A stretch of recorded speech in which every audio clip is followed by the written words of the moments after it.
உலக கிரிக்கெட் வரலாற்றில் fast bowling அப்படின்ற ஒரு ஸ்கில்ல ரொம்ப காலமாக தக்க வச்சுக்கிட்டு இருந்தவங்க ஆஸ்திரேலியன் கிரிக்கெட் டீம்.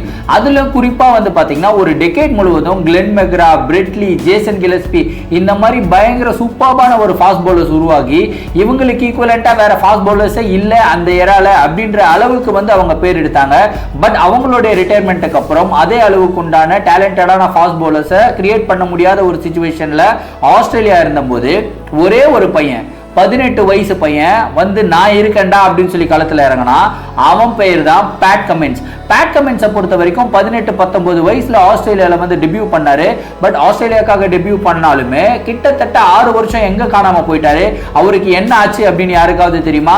இந்த வீடியோல அந்த மாதிரி பல்வேறு தகவல்களை நீங்க பார்க்க போறீங்க. இந்த வீடியோல ஆஸ்திரேலியன் ஃபாஸ்ட் பவுலர், கரண்ட் வேர்ல்டுல நம்பர் 1 டெஸ்ட் பவுலர் பேட் கமின்ஸை பத்தி தான் பார்க்க போறோம். நான் உங்க வரதராஜா.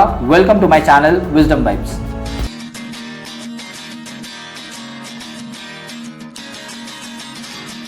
நம்ம கதையோட ஆரம்பம் எப்போ ஆரம்பிக்குது அப்படின்னு வந்து பார்த்தீங்கன்னா 8 May 1993 Westmead, New South Wales, ஆஸ்திரேலியாவில் பீட்டர் கமின்ஸ் அப்படின்றவருக்கும் மரியா கமின்ஸ் அப்படின்றவங்களுக்கும் ஒரு அழகான ஆண் குழந்தை பிறக்குது.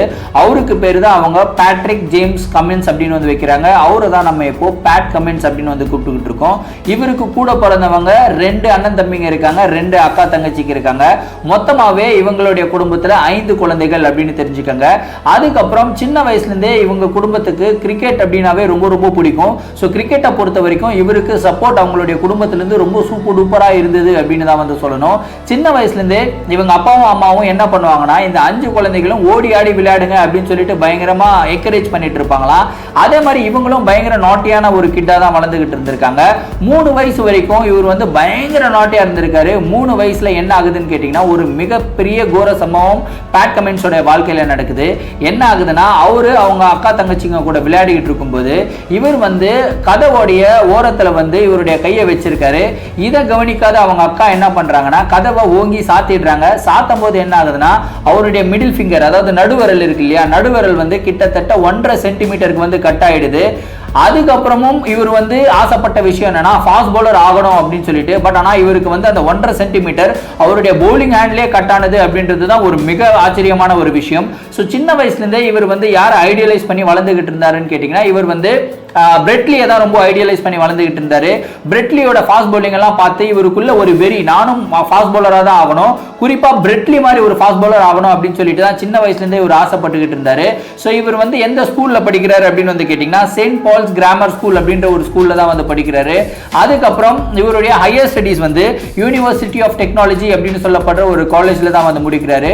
ஸோ காலேஜ்ல படிக்கும் போது தான் இவர் வந்து ப்ரொஃபஷனல் கிரிக்கெட்டை வந்து எடுக்க ஆரம்பிக்கிறாரு.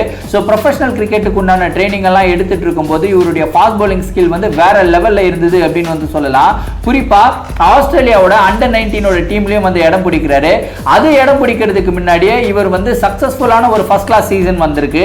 ஆனா ஃபர்ஸ்ட் கிளாஸ் சீசனுக்கு டெபியூ பண்றதுக்கு முன்னாடியே ஃபர்ஸ்ட் பேட் கமின்ஸ் எங்க ஃபேமஸ் ஆனாருன்னு கேட்டீங்கன்னா பிக் பேஷ் லீக்ல தான் வந்து ஃபேமஸ் ஆனாரு. அதாவது 2010 and 2011 பிக் பேஷ் சீசன்ல வந்து பாத்தீங்கன்னா பேட் கமின்ஸ் ஒரு எக்ஸ்ட்ராடினரியான ஒரு பெர்ஃபார்மன்ஸ் கொடுத்திருப்பாரு. குறிப்பா ஃபைனல்ல டாஸ்மேனியா அப்படின்னு சொல்லப்படுற ஒரு டீமுக்கு எதிராக T20 டோர்னமெண்ட்ல 4 விக்கெட் எடுத்திருப்பாரு. அந்த ஃபைனலோட மேன் ஆஃப் த மேட்ச் அவார்டுமே வாங்குவாரு. ஸோ இவருடைய டீமுமே வந்து பிக் பேஷ் லீகை வந்து வின் பண்ணுவாங்க. ஸோ இந்த மாதிரி ஒரு சூப்பர் டூப்பரான பெர்ஃபார்மன்ஸஸ்க்கு அப்புறம் ஆஸ்திரேலியால முதல் முறையா 18 வயசு பையனுக்கு ஒரு சென்ட்ரல் கான்ட்ராக்ட் கொடுக்குறாங்க. ஸோ சென்ட்ரல் கான்ட்ராக்ட் கொடுக்கறதன் மூலியமா ஆஸ்திரேலியன் டீமுக்கு செலக்ட் ஆகக்கூடிய ஆப்பர்ச்சுனிட்டி இவருக்கு வந்து கிடைக்குது. ஸோ ஃபர்ஸ்ட் ஆஸ்திரேலியன் டீம்ல விளையாடுறதுக்கு முன்னாடி இவர் வந்து ஒரு 3 ஃபர்ஸ்ட் கிளாஸ் மேட்சஸ் வந்து விளையாடி இருக்காரு. அந்த 3 ஃபர்ஸ்ட் கிளாஸ் மேட்சஸ்லயும் வந்து ரொம்ப சூப்பரா பெர்ஃபார்ம் பண்ணியிருக்காரு. ஸோ ஃபைனலா இவர் வந்து 2011 சவுத் ஆப்பிரிக்காவுக்கு எதிராக நடந்த T20 சீரீஸ்ல தான் டெபியூ பண்றாரு. ஸோ ஃபர்ஸ்ட் மேட்ச்ல வந்து பாத்தீங்கன்னா 3 விக்கெட் எடுக்கிறாரு. செகண்ட் மேட்ச்ல வந்து 2 விக்கெட் எடுக்கிறாரு. ஸோ இவர் வந்து ஒரு நல்ல ப்ராமிசிங்கான ப்ராஸ்பெக்ட் அப்படின்றது வந்து நிரூபிக்கிறாரு. அதுக்கப்புறம் அதே வருஷம் 2011 நவம்பர்ல நினைக்கிறேன் சவுத் ஆப்பிரிக்காவுக்கு எதிராக நடந்த மேட்ச்ல, அதாவது டெஸ்ட் மேட்ச்ல இவர் வந்து டெஸ்ட் டெபியூ பண்றாரு. ஸோ டெஸ்ட் டெபியூ பண்றதன் மூலியமா கிட்டத்தட்ட 1953க்கு அப்புறம் 18 வயசு 19 வயசுல டெபியூ ஆன ஒரு பிளேயர் அப்படின்ற ஒரு பெருமையும் பேட் கமின்ஸ்க்கு வந்து கிடைக்குது. ஸோ அந்த டெபியூ மேட்ச்ல ஃபர்ஸ்ட் இன்னிங்ஸ்ல நம்ம ஒரு விக்கெட் தான் எடுத்திருப்பாரு. பட் செகண்ட் இன்னிங்ஸ்ல வேற லெவல்ல பெர்ஃபார்ம் பண்ணியிருப்பாரு அப்படின்னு வந்து சொல்லலாம். செகண்ட் இன்னிங்ஸ்ல கிட்டத்தட்ட 6 விக்கெட் எடுத்து, அதே மாதிரி செகண்ட் இன்னிங்ஸ்ல இவர் பேட்டிங் ஆட போகும்போது ஆஸ்திரேலியா வந்து 8 விக்கெட் வந்து விழுந்திருக்கும். கடைசியா இவர் வந்து போயிட்டு ஒரு 4 அடிச்சு ஐ திங்க் 13 ரன் அடிப்பாருன்னு நினைக்கிறேன். அந்த டெஸ்ட் மேட்சையும் வந்து வின் பண்ணி கொடுப்பாரு. ஸோ இந்த மாதிரி ஒரு சூப்பர் டூப்பர் பெர்ஃபார்மன்ஸஸ்க்கு அப்புறம் இவருக்கு வந்து அந்த மேட்ச்ல மேன் ஆஃப் த மேட்ச் அவார்டுமே கொடுக்கப்பட்டது. So first match man of the match award வாங்கினா அவருடைய கெரியர் எந்த அளவுல வந்து பீக்ல போயிருக்கும் அந்த மாதிரி தான் இவர் நினைச்சுக்கிட்டு எல்லா மேட்சஸ்லயும் ரொம்ப சூப்பரா பெர்ஃபார்ம் பண்ணணும்னு சொல்லிட்டு அதுக்கு அடுத்த மேட்ச் வந்து விளையாடுறாரு. மூணாவது மேட்ச் விளையாடுறாரு. மூணாவது மேட்ச் விளையாடும் போது என்ன ஆகுதுன்னு கேட்டீங்கன்னா, அவருடைய ஆங்கிள் வந்து லேண்ட் பண்ணும்போது ஆங்கிள் இன்ஜரி ஆயிடுது. அதாவது ஆங்கிள் வந்து ட்விஸ்ட் ஆனதுனால ஆங்கிள் இன்ஜரி ஆயிட்டதுனால இவர் வந்து சைட் லைன் பண்ணப்படுறார். அதுக்கப்புறம் டாக்டர்ஸ் கிட்ட போய் செக் பண்ணும்போது அவருடைய ஃபுல் பாடி செக் பண்ணணும், எனக்கு வந்து பேக்ல பெயின் இருக்கு அப்படின்னு சொல்லியிருக்காரு.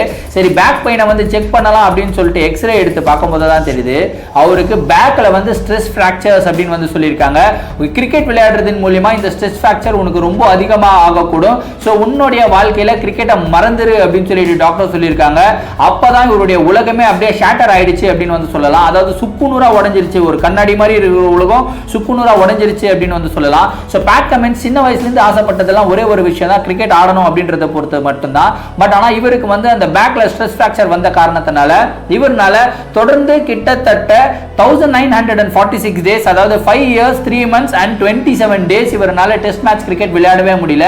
இன் பிட்வீன்ல வந்து பாத்தீங்கன்னா இவர் வந்து நிறைய ஒன் டே இன்டர்நேஷனல் மேட்சஸ்ல விளையாடினாரு. அதுக்கப்புறம் வந்து 2015 வேர்ல்டு கப்புக்காகவும் விளையாடினாரு ஆஸ்திரேலியால. ஸோ அந்த 2015 வேர்ல்டு கப் வின்னிங் டீம்லயும் இவர் வந்து இருந்திருக்காரு. இது மாதிரி ஒரு பெர்ஃபார்மன்ஸ் அங்கங்க கொடுத்தாரு. திரும்பியும் வந்து இன்ஜரி ஆயிடுது, திரும்பியும் போயிடுறாரு, திரும்பி ரீஹாபிலிட்டேஷன் பண்ணிட்டு திரும்பியும் வந்து ஒரு ஒன் டே மேட்ச், திரும்பியும் வந்து ஒரு T20 மேட்ச் எல்லாம் விளையாடிட்டு இருந்தாரு. பட் ஆனா இவருக்கு ரொம்ப ஆசைப்பட்ட அந்த டெஸ்ட் மேட்ச் அப்படின்ற ஒரு சீரீஸ்ல வந்து விளையாடவே முடியல. அதாவது டெஸ்ட் மேட்ச் டோர்னமெண்ட்ல எதுலயுமே கலந்துக்கவே முடியல.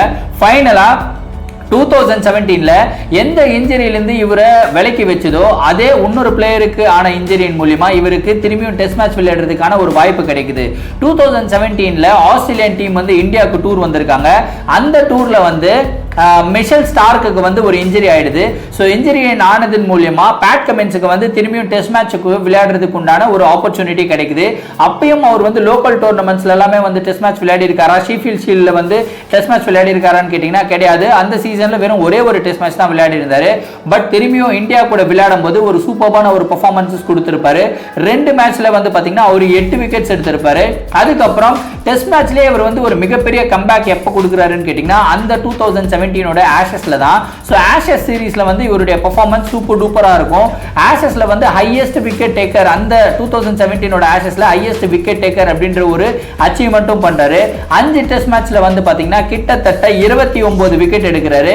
அதுக்கப்புறம் இவர் வந்து அவருடைய லோக்கல் டோர்னமெண்ட்ஸ்ல எல்லாம் விளையாடும் போது வெறும் பவுலிங்ல மட்டும் இவர் வந்து ரொம்ப ஷார்ப் ஆகல, இவர் பேட்டிங்லயும் ரொம்ப ஷார்ப் ஆயிட்டாரு அப்படின்னு தான் வந்து சொல்லணும். சோ 2018ல இவர் வந்து சவுத் ஆப்பிரிக்காக்கு எதிராக நடந்த டெஸ்ட் மேட்ச்ல அவருடைய முதல் டெஸ்ட் மேட்ச் 50 அடிக்கிறாரு.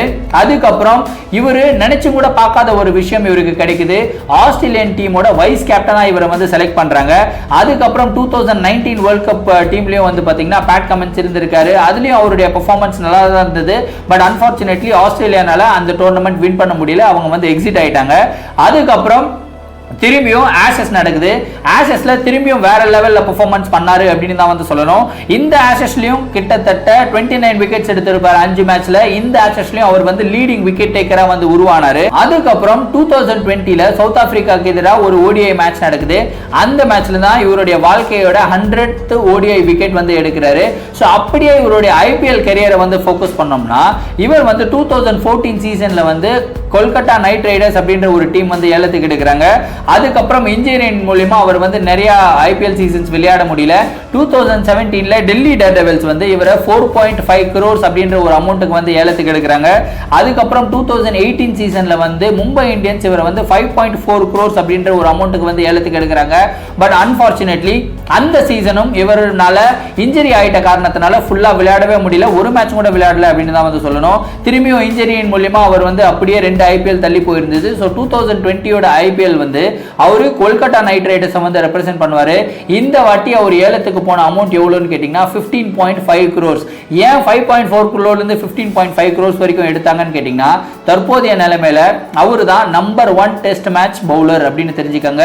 நம்மளுடைய பும்ரா செகண்ட் தான் வராரு. ஸோ ஓவரால் இவருடைய கெரியரை வந்து ஃபோக்கஸ் பண்ணோம்னா இது வரைக்குமே வெறும் 30 டெஸ்ட் மேட்ச் தான் விளையாடி இருக்காரு. அந்த 30 டெஸ்ட் மேட்ச்ல 143 விக்கெட்ஸ் எடுத்திருக்காரு. அவருடைய பவுலிங் ஆவரேஜ் மட்டும் வந்து பாத்தீங்கன்னா 21.82, அதாவது எவ்ரி 21 பால்ஸ் பேட் கமின்ஸ் ஒரு விக்கெட் எடுக்கிறாரு அப்படின்ற ஒரு ஆவரேஜ் வச்சிருக்காரு. அப்படியே அவருடைய ஓடிஐ கெரியரை வந்து ஃபோக்கஸ் பண்ணோம்னா 64 ஓடிஐ மேட்சஸ் விளையாடி இருக்காரு. அதுல வந்து 105 விக்கெட்ஸ் எடுத்திருக்காரு. அப்படியே அவருடைய T20 கெரியரை ஃபோக்கஸ் பண்ணோம்னா 28 T20 மேட்சஸ் விளையாடி இருக்காரு. அதுல வந்து 36 விக்கெட்ஸ் எடுத்திருக்காரு. சோ பேட் கமின்ஸை பொறுத்த வரைக்கும் ஒரு விஷயம் சொல்லணும் அப்படின்னா இன்னைக்கு நிலைமைக்கு அவரு தான் number 1 test fast bowler. But ஆனா அவர் வந்து 6 வருஷம் இந்த டெஸ்ட் மேட்ச் கிரிக்கெட்டை விளையாட முடியாத ஒரு நிலைமையில இருந்திருக்காரு. ஃபார் எக்ஸாம்பிள் அந்த 6 வருஷமும் பேட் கமின்ஸ் ஃபிட்டா இருந்து ஒரு டெஸ்ட் மேட்ச் விளையாடிட்டு இருந்தாருன்னா கண்டிப்பா அவரு கிட்டத்தட்ட 400 விக்கெட்ஸ்க்கு மேல எடுத்திருப்பாரு அப்படின்றதுல எந்த விதமான ஒரு சந்தேகமும் இல்லை. ஏன்னா ஆஸ்திரேலியாவோட கோல்டன் பீரியடும் அதுதான். But unfortunately Pat Cummins miss பண்ணதும் அந்த பீரியட்ல தான் இருந்திருக்கு. ஸோ பேட் கமின்ஸை பொறுத்த வரைக்கும் ஒரு விஷயம் நான் கத்துக்கணும் அப்படின்னா ரொம்ப சிம்பிள், விடாமுயற்சி விஸ்வரூப வெற்றி அப்படின்னு வந்து சொல்லுவாங்க இல்லைங்களா. யோசிச்சு பாருங்க, அவருடைய விரல் 1.5 சென்டிமீட்டர் கட் ஆனதுக்கு அப்புறம் கூட ஒரு பாலை ப்ராப்பரா சீம்ல பிடிக்காத நிலைமையில இருந்தா கூட அவர் வந்து ஆட்டோமேட்டிக்கா ஃபாஸ்ட் பவுலரா தான் ஆகணும் அப்படின்ற அவருடைய பேஷனை வந்து ஃபாலோ பண்ணாரு. அதுக்கப்புறம் டாக்டர்ஸ் வந்து இதுக்கப்புறம் உன்னால டெஸ்ட் மேட்சை விளையாட முடியாது அப்படின்னு சொல்லிட்டு ஒதுக்கி வச்சதுக்கு அப்புறம் கூட என்னால முடியும் அப்படின்னு சொல்லிட்டு டாக்டர் சொன்னதை பொய்யாக்கி திரும்பியும் விளையாடி இன்னைக்கு நம்பர் 1 டெஸ்ட் பவுலரா வந்து நிக்கிறாரு தெரியுமா. அது வந்து அவருடைய ஹார்ட் ஒர்க் அண்ட் பேஷனை வந்து காட்டுது. ஸோ அவருடைய வாழ்க்கையில விடாமுயற்சி அப்படின்ற ஒரு விஷயத்தை வந்து நான் கத்துக்கிறேன். ஸோ ஃப்ரெண்ட்ஸ், நான் உங்ககிட்ட கேட்கிற கேள்வி என்னன்னா, பேட் கமின்ஸோட லைஃப்ல இருந்து நீங்க எந்த விஷயத்தை கத்துக்கிறீங்கன்னு சொல்லிட்டு கமெண்ட்ல சொல்லிடுங்க. இந்த வீடியோ உங்களுக்கு பிடிச்சிருந்ததுன்னா உங்களுடைய ஃப்ரெண்ட்ஸ் அண்ட் ஃபேமிலி மெம்பர்ஸ் யாராவது பேட் கமின்ஸோட ஃபேன்ஸா இருந்தாங்கன்னா இந்த வீடியோவை அவங்களுக்கு ஷேர் பண்ணி விடுங்க. மீண்டும் நாளை ஒரு புதிய வீடியோவுடன் சந்திக்கிறேன். Until then, it's me, Varatharaja, signing off. Thank you. Bye.